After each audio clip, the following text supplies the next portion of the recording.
Hello everybody, welcome to the URUR. This is Jose, and today here with me is Anthony, and today we talk about True Detective Season 2.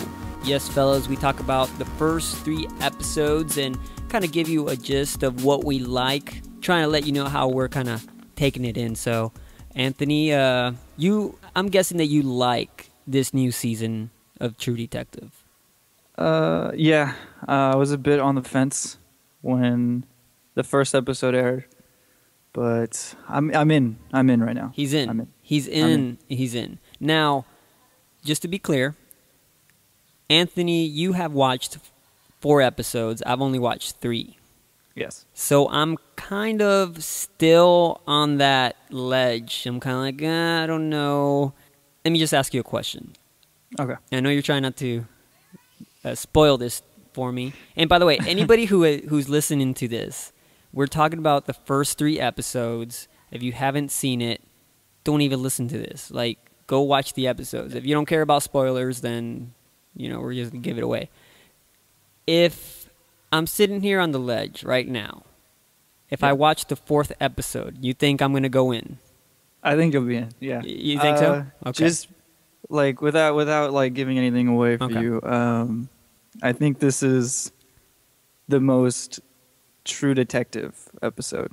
Like, in terms of, like, what happens and, like, the feeling you're left with is, like, it's one of those, like, oh, fuck. Okay. Like, now, I didn't want to compare, but I feel like I have to just make this point. When I watched the first season, they had that one shot, the one camera shot, you know what I'm talking about, where he goes into the projects and all that goes down. What episode was that? Was that 4? Yeah, it was episode 4. Okay, so this is the episode, like, that's kind of a weird, yeah, right. That's true. Yeah, it's episode 4. So I was gonna base episode 4 on my final verdict. Like, okay, I'm in. Now I gotta watch it. Though, episode 2 was where I was in. Like, that was when I was like, yeah, okay, we're getting for this somewhere. season.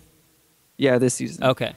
For the first season of True Detective, I want to say I think the first episode did a great job of setting it up. Yeah. I was already interested in the characters. Yeah. I think when it started, like, really getting into, like, the psychoses of the characters is when I was in. Like, it didn't take an event for me to do it. I think episode 4 was just icing on the cake for me. Yeah, I think you're right. I think that's the same thing that happened with me. Now, season 2. First, let's just kind of talk about our thoughts when the casting came out. Okay? Because, very early on, we get the casting, and we're thinking, I'm thinking, I'm not so sold on the whole Colin Farrell thing. So what are your thoughts on when you saw the casting? Okay, well, when they said Vince Vaughn, as much as I could say I don't like him because he plays the same character, I think he has room to develop, and I think this is a good opportunity for him. And from what I've seen so far, I really like what he's doing. Yeah. Colin Farrell, he's a good actor, but I feel like he's a bit of a hit or miss, and so I was worried about. Rachel McAdams, she's a great actress. Interested, not sure. Yes. And then the last guy's name, I can't think of his name. What is it? Taylor Kitsch. Taylor Kitsch, that's what it is. Him, I completely, I wasn't sure at all, really. Yeah. I the first look at him, I didn't think he would fit. But he's okay right now. I think there's a little bit of room. We're starting to get to see a little bit more into his head, but it's still early. Right. I like when directors take a bit of a leap when it comes to actors. I think that I didn't want to rule Colin Farrell out. I kind of said, you know what? Let's just see what they do with them.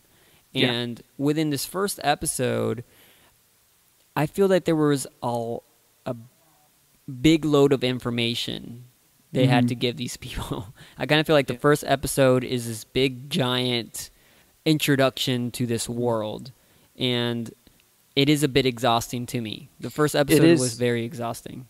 Yeah, I remember watching it and waiting for the hook. is what I was really waiting for. I was like, okay, give me the True Detective. Like, tell me what we're leading up to here. Like, give me something to catch my intrigue. And what was catching my intrigue was this man that was just in this car. That, I mean, from what I could tell, he was dead. Like, I knew it was. I knew he was. You know what I mean? I think they made it quite obvious. What I think they didn't really, I think they underestimated was that they didn't have enough of him. Every time I saw him, I felt like, okay, but what's going on? Like, what's the hook? I watched the whole episode, and I had to watch it again to really understand why he was such a big deal. Yeah. Because there was so much, like, exposition that it was at times kind of like, okay, wait, what's going on? Because they kept switching perspectives. And partly I think they did that because they had to set up these three characters because there were a lot, and they all have to have their own complexities.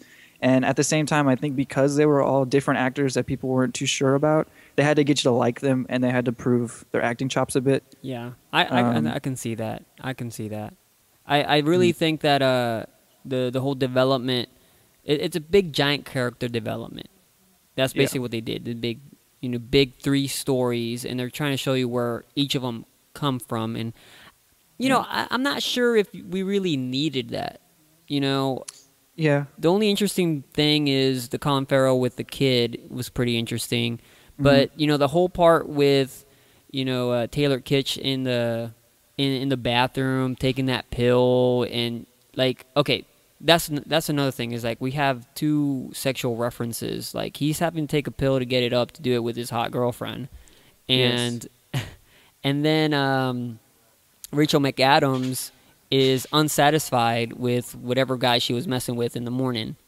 So I'm kind of thinking, okay, what are they trying to say with this? When I had first put that two together, I was like, okay, well, maybe them. I don't know if they were trying to, like, foreshadow that they were possibly going to do something, but I think it's obvious now that that's never going to happen. I would be really surprised if the two of them were to hook up, because right now it just seems like she doesn't want to be with anybody, and she just wants to remove herself from everyone and just focus on work. Right. Right. But at the same time, though, I do think the first episode was good. I just don't think it was as good as it could have been. I think they kind of held your hand a bit. Yeah, absolutely. And for the first time, which is really interesting, for the villain to already be in the first episode and not be behind the mystery, I think that tells you that there has to be something bigger. Yeah. Which they kind of allude to. Maybe, but for Vince Vaughn's character to have to go through the same treatment of backstory as the other ones, I think says a lot about his role in the series. Because if he had a big role in the series, I don't think they would have explained so much about him. Right. He was kind of mysterious, but then you kind of already got that he was on his heels too. Yeah. That he wasn't safe. It's especially when you have those vulnerable scenes with him talking to his wife or whatever, and he's staring at the wall, and you can tell, like, okay, so I guess he's going to be the guy that's going to be very introspective and be looking around, talking about all these weird philosophies and all in his head. And there's a lot. I kind of feel like they're trying to paint him to be more like that, but I kind of don't buy it at the time, Yeah, I think he has a very dark upbringing and stuff like that they're touching on. I think that makes him credible, but at the same time, his current character that he's portraying doesn't mesh. He's not the philosophical type. I feel like he's more of business. The business, and when he talks like that, it is only with his wife that he's talking like that with. And I think it's because he feels comfortable enough to just say what he's feeling. Right. And whenever he's around those his, like, henchmen, for lack of a better term, we'll call them that. His lackeys. Yeah, his members, I guess. Yeah. He is putting on the tough guy kind of persona, doing the whole, like, you don't fucking cross me kind of vibe he's giving off. And that's interesting that you point that out now, because I was thinking how, yes, he started off very crooked and he went legitimate. So I guess there is some sort of, you kind of want to root for the guy because, he started bad, but he's trying to do good. Yeah. And now he's just being pulled back to that world. Yeah, and I think in the second season where you see him, or not the second season, the second episode, I'm sorry, when you see him confront that guy after his his people like pepper spray him or whatever. Oh, yeah. You see him That was so confront that awesome. guy, and he says, "Well, what might you have done to kind of upset some people?" Kind of thing. Like you kind of see him feeling like he has to get back into the business, trying to Yeah. put some fear into people because he feels that as if he's not safe. He's not doing it because he wants to. He's doing it because he has to, Right. and because he's scared.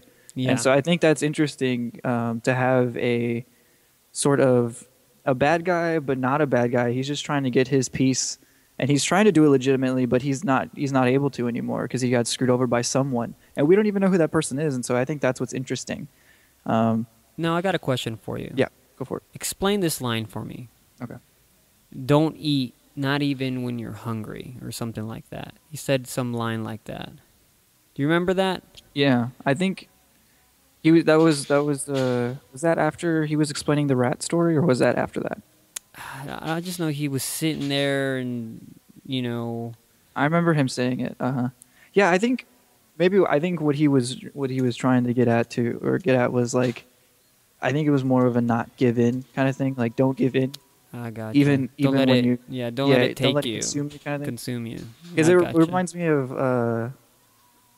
not too long ago where I was driving and I was totally strapped for cash, and my gas was on like 30 miles or something like that, Yeah. and it was so hot outside, and I was like, as badly as I want to turn this air condition on, I know that it's going to waste my gas quicker, Oh, and I'll yeah. probably, you know what I mean? Yeah. So I think it's kind of that thing. Like, even though I'm so uncomfortable and I'm like in the worst possible mood, like I'm not going to turn this air condition on even though I want to so badly. So I think that's kind of what he's getting at. He was trying to lure to. Yeah, it's just like you can't really give it no matter how bad it is. But I think he's kind of a hypocrite. He did get it.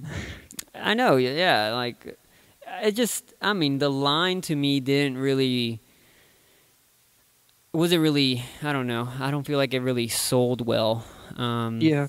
You know, it was kind of like, here they're trying too hard. It's forced, you know, kind of thing. Yeah. Definitely. I think that unless I'm getting the context wrong. No, I think you're right. I just think maybe it could have been done better. I do think that they have a little bit of work to do. I think, again, I'm not trying to compare it, but when you see the symbols on the ceiling, Uh-huh. I think it's very it's interesting to me because, of course, Matthew McConaughey had the that symbol that he saw, whatever, and then the birds toiling with it. Yeah. You kind of was seeing that stuff. I don't know if they're trying to Keep that mimic motif. that or give you that type of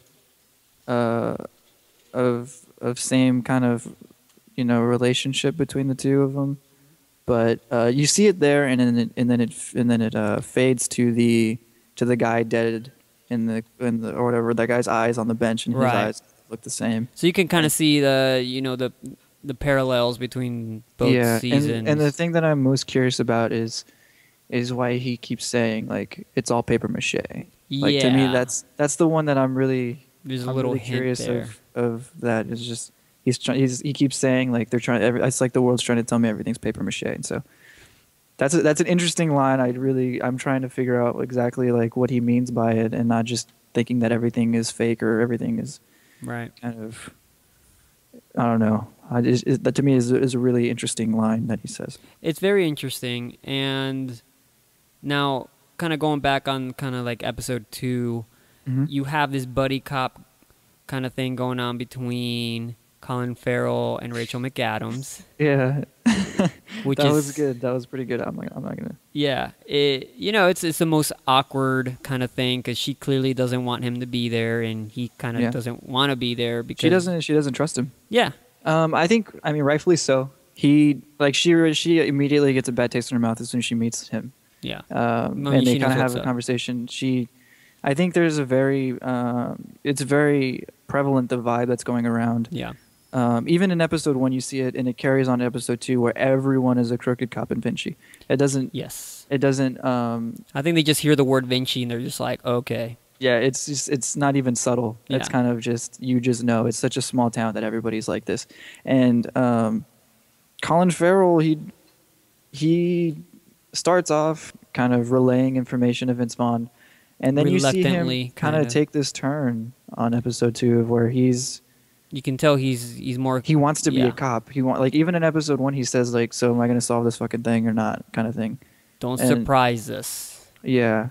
And so I think she doesn't trust him, and she tells him, like, like, how compromised are you? She says it to him at the end of the episode. And throughout that episode, I think she's trying to feel him out, and she's trying to figure out what she can say around him, what maybe not to. And I think at the same time, he's trying to get to know what kind of cop she is, and if she's like kind of worthy of solving this thing, if she's going to be able to. And I think the vibe he gets is that she's trying to, like, she's not like everyone else, and that's going to be a problem. And maybe that's the frustration. Mm-hmm. Oh, and that's the sexual frustration right there too, right? Yeah, yeah. and Taylor Kitsch is trying to redeem himself as well. Mm-hmm. So is he trying to be a cop too? Yeah, I think so, right? It's kind of like the good, the bad, and the ugly. She's the good, right. Taylor's the ugly, and Colin Farrell's the bad, clearly. Yeah, definitely. And I think with this whole thing, with the court case going on with his kid, and what is the deal? The kid's clearly not his, though, right? It's not. No, it's not. And she keeps saying, like, I'll get a maternity test or whatever. I'll get a maternity test. So why does he care so much about this kid? Do you think he was involved in something where he's responsible for it and he's trying to make up for that? No, I think it's more so that, like, he's the only link to a good conscience that he has. It's the only thing he has left. Yeah, because, I mean, he says it himself. He says, like, like, out of my whole entire shitty life, that's the only thing that's good. I mean, that's the only thing I have. And I think it's because he's probably been responsible for this kid at some point. He probably has had moments with this kid, and that kid looks up to him as being, like, a good person. And so I think that's his window. Like, that's his light at the end of the tunnel of, like, I am a good person. I'm not completely bad. And so I think if he loses that, he'll just go straight, like, down the hole. Yeah. I mean, because he's already an alcoholic, you can tell. Yeah. I mean, I'm just kind of wondering, like, well, I guess he clearly had a relationship with that woman, anyways, because she even says, "Oh, whatever happened to you," and all this stuff. Yeah. And I mean, I kind of feel like that kind of dialogue is kind of forced. It might be rushed a little bit. I don't know, but hey, we're not writers. But I get it. This guy, he got messed up somehow, and he's in a mess. Yeah, and I think it had something to do with her, where somebody attacked her, and he kind of just lost his mind a little bit for a second, and he had a moment of weakness, and he went and killed that guy. Yeah. And that's how the whole relationship between him and Vince Vaughn started, of him kind of like being part of his detail in a way, but I don't think he ever took money from him. Right. I think that's probably one principle that he's keeping, as he's saying, like, I never received a payment for this. This is just me doing it as a favor, like I feel like indebted or some way. Uh-huh. But yeah, that's interesting. I really want to see how that plays out with the kid, and if it even does at all, or if they just kind of have that as something that was going on and then they kind of just let it go, and it fades out. So this bar. This shitty bar that they go to do these. It's symbolic, right? It has to be. It's a symbolic bar. It's like I don't know what it is yet, but it's really haunting, and it really feels like you're fucking hell or something. It's full of sorrow. It's like a pit of sorrow, and it's with all these. The music is very impactful, and it's surreal. It's really emotional. I don't know. I love it, but at the same time, it's. Those scenes whenever we're in the bar is probably the most draining of the entire episode. It's the one where I feel like after I watch that scene, I'm like, God, like what, like, man, this is some kind of like fucked up shit we're going on right now, because every time we go there, it's them two talking. It's Vince Vaughn and Colin Farrell, and it's just such a funny place for them to be talking about stuff, because they've talked in other places, but that's where either Vince Vaughn is asking him to do something, or it's like the deal with the devil right there. Yeah, it's they're giving information, and that's where we find out where it's going next. Yeah. And that's interesting to me, is that it's in that place. I kind of feel like you could have just started the whole series there. Like, you could have just had those two, like, when they first talk in the middle of episode 1, that could have been the very beginning, in my opinion. Boom, just have them talking, bam, and then go out to the other characters. You don't need to go so much into Colin Farrell's backstory. You could actually develop that a little bit later. I kind of feel like you could have done it that way. Yeah. It could be because they have. Are they doing 8 episodes, right? Yeah. It could be because they have 8 episodes and they're just wanting to get it out of the way in the beginning and not Right. have to worry about it. I feel as though that's probably what's happening. Yeah, that's probably right. Yeah, you're I probably feel. I think that they're getting to something big. You're right. It's coming. Like something big is coming because we haven't seen what this character that I'm gonna go ahead. I'm just gonna go straight into it when she just straight shotguns Colin Farrell in the stomach. I was gonna like, ask twice. you about that. And I'm saying she because the figure of this person is very feminine to me. Huh. And when I saw like the shoulders and the slenderness, I was either thinking this is a skinny person, it's a skinny guy that's probably crazy or something, or it's a woman.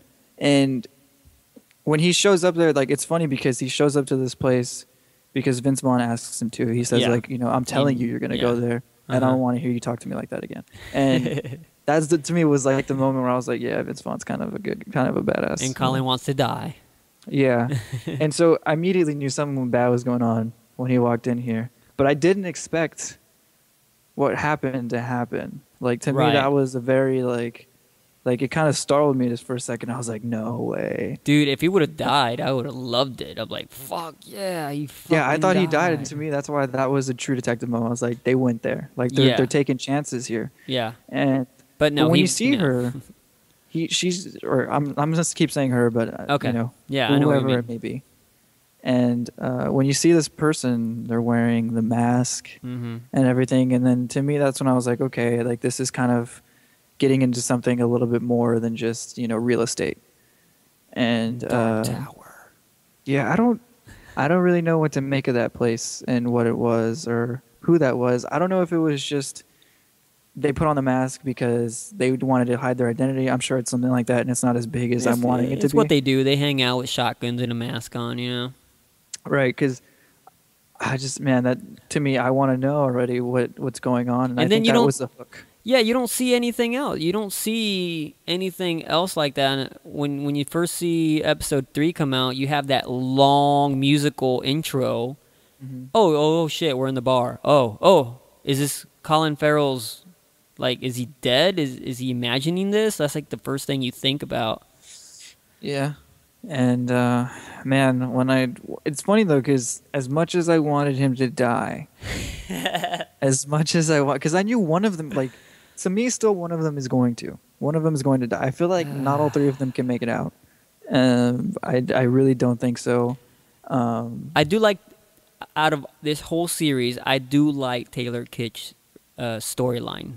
Yeah, I like it. He has an interesting one. I like that he goes visit his mom, and there's that weird kind of rapey feel. Yeah, his mom wants him to like spend the night, and he's like, no, I got work to do. It's kind of weird. And then peel the skin off from the chicken. Like all that's just weird. Like what? And then he's leaving his girl, and I feel like, to me, that scene where he's talking to his girlfriend. And he's leaving, and she's trying to break up with him, and then she says, you did this, this is on you. Man, that was fucking great scene, man. That's probably, in my opinion, the best writing so far. My favorite scene in the whole thing, man. It's he nailed it there. He was, because he has shit to do. Yeah. And he cares a lot about her, but I can sense that he wants to protect her, obviously, and he doesn't want her to know anything, so of course he has to go to quote unquote work. I just don't get the whole other aspect of it, the whole pill thing. And well, in episode 3 we kind of see a little bit, but we're on episode 2, so at this point I don't know what's his deal, right? Yeah, I think seeing him, I definitely feel like he's been through something. Like when he keeps saying like, I don't talk about the desert. Yeah, I don't talk about the desert. And he has all these scars. To me, I know that he's definitely been through some stuff, and I think that's a problem. Yeah, I feel like he's trying to remove himself from that. But yeah, that to me is I didn't expect her to be the one to initiate it, but at the same time, I did. He does seem like a difficult person to live with because of that. Like he doesn't seem very emotionally involved. Yeah. especially with her family, and because I come from a Yeah. big family, and family is very important. Mhm. And I can understand where she's coming from. You never want to meet my parents or any, my family, and he's very like aloof. Yeah. I think he had it coming, but at the same time, him saying, like, you're doing this, I think that is very indicative of what he's feeling. Yeah, Like, I don't think he really saw it coming, but I think at the same time, he knows what he has to do. And so I think the way he's putting it to her is like, you're doing this. I don't really think this is how it's going to end, but you're doing this right now. yeah, I think. because he doesn't want it to end. No, he doesn't. Obviously. I wouldn't be surprised if they come back into contact at some point. And But yeah, so that happens, and during was it episode 2 where he is actually riding along with Rachel McAdams, or is that in episode 3? I want to say that's 3. That's 3, right? Okay. Yeah. So, but when 3 picks up, we're in that bar, like you said, and Yeah. that was very long and drawn out. But I think it had a lot going on. You kind of see the premonition that he has been having, or that I think this is all happening while he's knocked out, right? Yeah, absolutely. Yeah, so he's again having this premonition of like, you're gonna die, blah blah blah, somewhere, and then he wakes up, and like I was saying earlier, as much as I wanted him to die, I was actually kind of glad that he wasn't, because I think out of all the characters, he's the one that can develop the most in terms of coming from basically like a scumbag to just getting to becoming a real detective, a real cop. So I think that's why I want to see how it plays out. I think Rachel McAdams is kind of she's just who she is, and she's going to be that way the entire season, I feel. Well, and she's a backbone of it. She has to do. Yeah, what she has to. She's definitely the anchor, and I think Taylor is kind of a wild card at this point. We kind of really don't know. Yeah, he's a wild card, but I kind of feel he wants to redeem himself. So by the end, he has to. I think you're right about Colin. I think he has a lot of room to grow, but at the end, I think he knows he's going to die. So I'm thinking like maybe that episode was hopefully telling us that this guy, like you said, is going to grow, and he's going to self-sacrifice. He's going to say, fuck it, I'm going to go down swinging, pretty much. Yeah, I think so too. Yeah, it's interesting. On that note, tell me about Taylor walking down the street with this guy. The guy starts... Okay. You know what I'm talking about. And I know what you're talking about, and I immediately felt uncomfortable. So I knew it was... Yeah. So if you haven't seen it, you know what? I'm not going to spoil it, but I'm just going to say, what the fuck? This guy's like, they had something... You know, definitely. Apparently, or they messed around, and so now I guess it was meant more to one guy. Yeah, it's weird. It's very weird. It was like the moment when I was watching House of Cards, and we find out that Frank has a past with another man. Oh yeah. And I don't know. I don't feel like it felt forced. I just think it kind of came out of nowhere, and I guess that's kind of how it was supposed to be, because I wouldn't have expected it. There's a lot of creepy things in House of Cards. Yeah, I mean, and especially with Taylor, I didn't expect it. I didn't really think that was the type of character that he would have been. Not that it's a bad thing, but just like at first I didn't see it fitting. Yeah. But then the way he reacted to it at the end, where they went to go see that, was it a game or? Yeah, I don't even... It was some type of event that they went to, and at the end of it, when he kind of just explodes on this guy and he says like, "Stop talking about it. Like, I don't want to hear about it," kind of thing. And he's kind of drunk and stuff like that. And he's like, "I'm sorry, I was drunk. I was drunk." Yeah, and I think seeing that, it then fit for me. I was like, okay. Like, this guy, he has a past that he wants to forget about. This was part of it. He's not proud of it. He doesn't want to be involved with him anymore. He is thinking that him and this person can be friends and still hang out, but he doesn't want to be involved with him romantically at all. And that definitely ties in to, I think, what's going to happen in terms of this whole media thing that's going on. Uh-huh. I think like this whole thing of him being in the newspaper with Right. the, I think Yeah, with the movie all of star that and kind all of that. is. I think all of that's fitting together, and so yeah, maybe that's why he has to take the pill to have sex with his girlfriend or things like that. Hmm. I think that's going to play out significantly in who he becomes later on. I don't know if it's going to be like prevalent in the episodes, but I do think that there's going to be that little understory going on. Because yeah, when you look back on the other episodes, it kind of ties in to maybe he's trying to pretend to be somebody he's not, you know, or kind of Right. thing like that. Which that's exactly what you get. You get this feeling that he's playing a part, Yeah, and wherever he's coming from, there's two things going on. Was he playing a part before?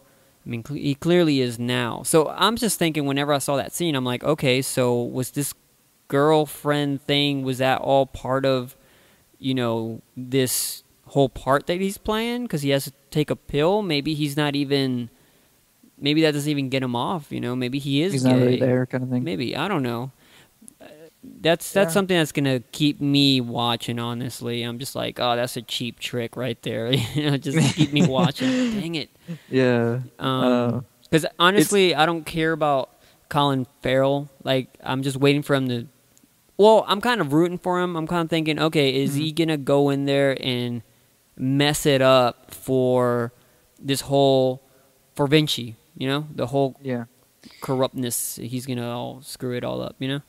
yeah. I really feel that he's going to be the redemption thread of this story.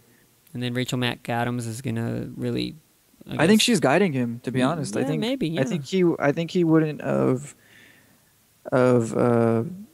been helping her out so much or feeling like he needs to unless he felt that she was kind of pure in some way. She does have her problems and she does have her issues, but I think she still has a very clear direction of where she wants to go. Like when they meet up with that plastic surgeon guy, Yeah. and he says like, you know, what happened to her or whatever, that one girl, and she's like, she became a detective. Like she's a Oh detective. yeah. You know what I mean? Like she's Yeah. not there to make friends or anything. She's there to solve a case. Yeah. And so I think because of that, he's kind of coming around to being a more productive cop and stuff like that. Yeah. He's starting to see in her who he used to be. Yeah. And he's starting to see. I think man. that's I think you hit it right on the nail on that one. Yeah. It's what I think is funny is that in the second episode we get a buddy cop thing going on with Colin Farrell and her, and in the third episode we get one with her and Taylor. Yeah. And she's using him more as a person to go and track down prostitutes because of his looks and stuff like that. She's like in a slightly flirty way. She goes, "Why don't you put those looks to use?" What I think is very funny is that both of them, both Taylor and Colin, both had a moment where they made fun of her for using an e-cig. Yeah. That's kind of like a thing they have in common. They both smoke or whatever. Yeah. He just goes, "Is that a fucking e-cigarette?" Yeah. And then it kind of just ends right there. And I'm like, that's so good because like that they're giving her shit for that. So and this is she what just takes it. Yeah, she just takes it. She doesn't care. She keeps going at it. Yeah. Which is funny because is this what True Detective is about this season? Is about a freaking e-cig? Is this what they're writing about? I don't know. Maybe that's the big villain here. Right? The e-cig, yeah. It's gonna be something that later on they come back and they do a close up of this e-cigarette and they pan up to being this like huge thing with some minute detail that we missed. But, yeah, that whole thing was interesting. And in episode 3, we do for the first time see Vince Vaughn being Vince Vaughn's character, who he's supposed to be. He's very more this comfortable guy, with this ruthless Yeah. kind of boss. It's like who he used to be. Yeah. We see him do this fist fight with this. It was a really great scene. That was awesome. Yeah, that was it awesome. It was a really good scene of him just kind of showing everybody like, I am the one who runs this place. Like, you don't tell me what you're gonna do. I'm telling you. Oh, dude. And he pulls out that person's teeth and he comes back to the house, where and that was another interesting thing is him and his wife are having problems having a kid, Yeah. and he doesn't want to adopt. See what I mean? All these things are like related. Like Hmm. in the very beginning, these guys cannot get off. This guy's taking a blue pill. When they go investigate to these houses, there's all these pictures of obscenities, you know, obscenities, and Yeah, it's like, definitely. what is he And trying to say? in episode 2, Rachel McAdams is hanging out in her house and she's just watching porn. Yeah, yeah, Just watching porn and just kind of doing nothing. Like it's everybody has these little, and what the more funny thing is that this guy Casper, who was dead in the car, he was involved with these sexual activities yeah, and these underage girls and this prostitution and yeah, stuff like that. And exactly. so it's, I don't know if they're trying to say that Animal instincts. everybody's Everybody kind just of like wants to. perverted in this way. But Yeah. the funny thing is, I think Colin Farrell is the one who isn't related at all to any of that. And he's actually the one trying to protect a kid, which he didn't even Yeah, bother. it's weird. It's weird. He's like he's the only one that is, even though he is corrupt and everyone is corrupt. I think he's the one that actually is the most level-headed in terms of like not being perverted or sadistic in some way. Right. I think yeah. I think he reacts to situations in a violent way because that's what he feels is the right way to do it. I don't necessarily think that he is at all a bad person. I think he just reacts poorly to situations, which is weird. Well, you know, if you think about it, it's kind of like that animal instinct that you Mhm. have. So their animal instincts is to, you know, watch porn or, you know, be involved in sexual practices, and they're very animalistic instincts you just crave and want. And what he craves is justice, and he does it in a very primal way. Yeah. So it's very interesting, and to me, it's also so interesting that he's protecting something, and it's, you know, a child, which you have to procreate to have a child. Yeah. Yet he had nothing to do with this Yeah. making of this child. Yet he protects him by going up to the bullies. The guy who's, you know, the kid who's bullying his son. We'll just call him his son. Yeah. He walks up to the bully's home and just tears his dad up.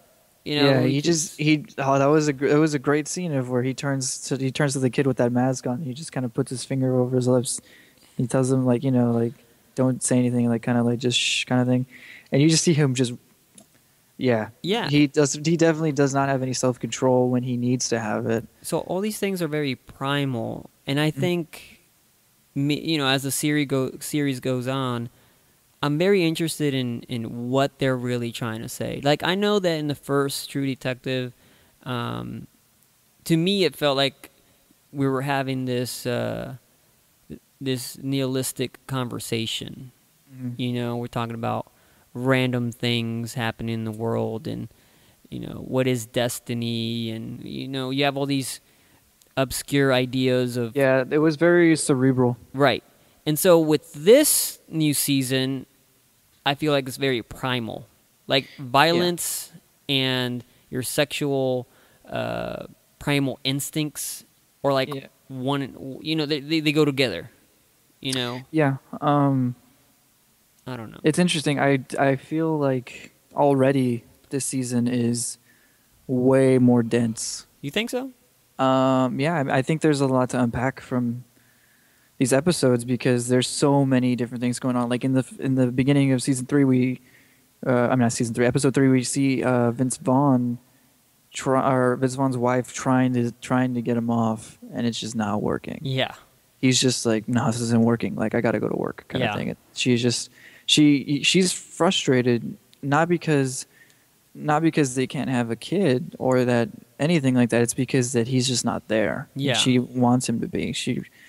There's just all these moments of, you can see this angst that's coming into the relationship, and he just doesn't have time for it. He's just not going to be there. And when he gets back from the club scene of where he rips that guy's teeth out, you kind of see him he has the teeth in his hands or whatever, and he just kind of like throws them down the drain. And then she says, like, she's there waiting for him, like she wants him to have some like type of sexual encounter, with each other, and he just doesn't want to be a part of that intimacy. And he says like, "Come on," she's feeling like, "Come on, let's figure this out. Let's talk it out," or whatever. And he's just saying, "No, not today. Maybe tomorrow." And So, he just walks out of the room. so do you feel like it's having something to do with this disconnect? Like people are trying to connect, but they are having issues connecting. Like you have all these different people trying to connect with each other in different ways, but I don't know. It's like that frustration, you know? Yeah, Like she I feels think, like she wants to connect with him, and she needs to do it that way. yeah. Because It's hard to say now because I feel So like early he on. wants to be there. Like he wants to be able to But he have a can't. kid kind of thing. Like I feel like you can tell that he does, but at the same time, it's right now he doesn't have time for that. And I think she gets that. I really think she gets that. I think she just doesn't want him to be so distant. Yeah. And so to him, it seems like she's pestering him, and that's the way he feels about it. I think is that she's just pestering him for attention, and he's trying to tell her like, I don't have time for that. I'm trying to protect us Yeah. from not having any money or not having any Yeah. power anymore, Mm-hmm. and kind of trying to say like, I don't have time for this. Can we save this for later? And can you just like get your shit together because I don't have mine, Yeah. and I need you to kind of just be there with me. Yeah. But I don't know. I think that'll probably eventually hit a climax to where they're just button heads, and it's becoming stressful or whatever. Maybe she goes away for a bit. I don't know. I just feel like that's eventually going to kind of rise and then come back to where it needs to be. So what do I have to look forward for episode 4? I think everything that we pretty much touched on in some way, shape, or form kind of develops a little bit. That's all you're gonna give me here, sir. Yeah, I can't give you any more, man. I feel like if I do, it's just gonna ruin it for you. But I will enjoy it. You think I would? I think you'll enjoy it. I think at the end of the episode, you'll probably either think that was a lot, or you'll just kind of be like, oh, that was okay, that was good. We're getting somewhere. I think for me, it was good because we're finally getting something to kind of hold on to in terms of not so much more exposition, but more of like moments that we can come back to and be like, you remember when that happened? Okay, I gotcha. Because with that said, we're just watching these 3 episodes, like kind of summarize pretty much the series so far, how I feel. In the very beginning, I was kind of lukewarm when it came to these actors, but you know, after the 3rd episode, I kind of feel that most of them kind of settled in. You know, I enjoy watching Taylor's character. I think he's doing a great job. Vince Vaughn really sold me pretty much on the beginning, kind of like the late 2nd episode and 3rd episode. I kind of started to believe it. You know, I kind of understand why they picked him for this part. I understand. I don't have an issue watching Colin Farrell, you know, except for that one part where he's yelling at the Mexican kids at the water thing.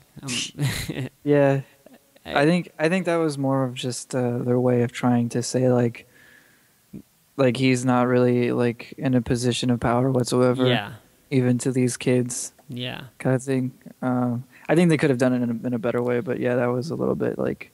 It only happens for like 5 seconds, and then he does that whole like, yeah, fuck me too kind of thing, and then he just goes off. But yeah, I think if anything, that was supposed to be more of like a comedic relief part, if anything. It was a little. It was funny, but it wasn't. It didn't get me to laugh as much as I'm sure that they thought it was. Now the cinematography is pretty awesome. It reminds me of Twin Peaks in a way. Okay. You know, the motorcycle rides, the reds and the kind of glowing oranges and the worms. Yeah, we keep getting this view of the highway loop. Yeah, every single time, and I really don't know what that means. I don't know if that is supposed to mean anything or if that's just the city. That's just like how big the city is. But It's interesting that we keep getting that. We got to see. I think it's good. I think the cinematography is good. Go ahead. We got to see the producer, Mm-hmm. the previous director. He was Yeah. when they went on set. That was pretty cool. Yeah, that was really interesting too. That was cool. Gary Fukunaga, he's a great guy. Great director. Tommy, and he just walks away. Yeah, I think they're doing a good job with the cinematography. I think the writing is good. I don't think it's I think if you take it objectively and you don't compare it to the first season, I don't think the writing is necessarily better or worse than the first season. Mm-hmm. I just think they're two totally different things, and I think that's how you have to take them, because a lot of people, I think they're having issues because they're trying to connect it to this story that was of these cult people. Yeah. Trying to, Another thing was that if you watching True Detective, it's like a big flashback in the very beginning because they're all telling the story. So it's a very different dynamic. Whereas this one, you don't have anybody in a room and telling their story. I kind of feel like that was kind of fun how they're telling their story, but then you're kind of seeing what really is going on. You're getting a sense of these characters very early on without having to give too much information. So I can see how with this is totally different. You can't do that with this. And if you were copying it, then it'd be stale anyways. So I was indifferent in the beginning, but I think you sold me on this. I think they had to do what they had to do on the first episode because obviously it's a whole different animal. They can't. Yeah, there's no flashing forward, flashing backward. You get a small hint of it when you flash back to Colin Farrell's younger days of when he first committed that crime and kind of how he came into contact with Vince Vaughn. But other than that, that's it. Everything is present time. It's happening right in front of you, and I think that's why there was so much setup. And I don't blame him. I'm sure the writer was writing it out, and I think Nick is his name Pizzolatto? Yeah. Nick Pizzolatto? I don't know if I'm pronouncing his last name right, but I think it maybe at some point, because I feel like I would have if I was writing out this really complex story that still is supposed to have mystery to it, and it does.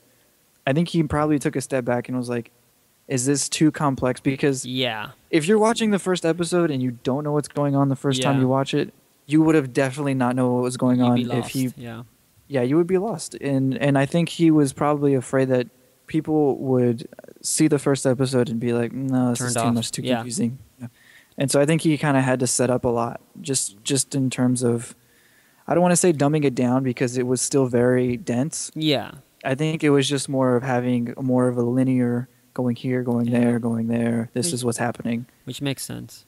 Yeah, it does. I think the first episode of the season 1 of True Detective didn't need as much setup because it was right in your face. Yeah. It was more so of who is doing this kind of thing. Right. And that's why the whole, density and the mystery was something that was more complex and he could kind of play around with and drop like simple nods and stuff like that and focus on characters and kind of it was still a lot of setup in the first episode, but it was done differently. And I think if he would have done it the same way, it probably wouldn't have been so cohesive.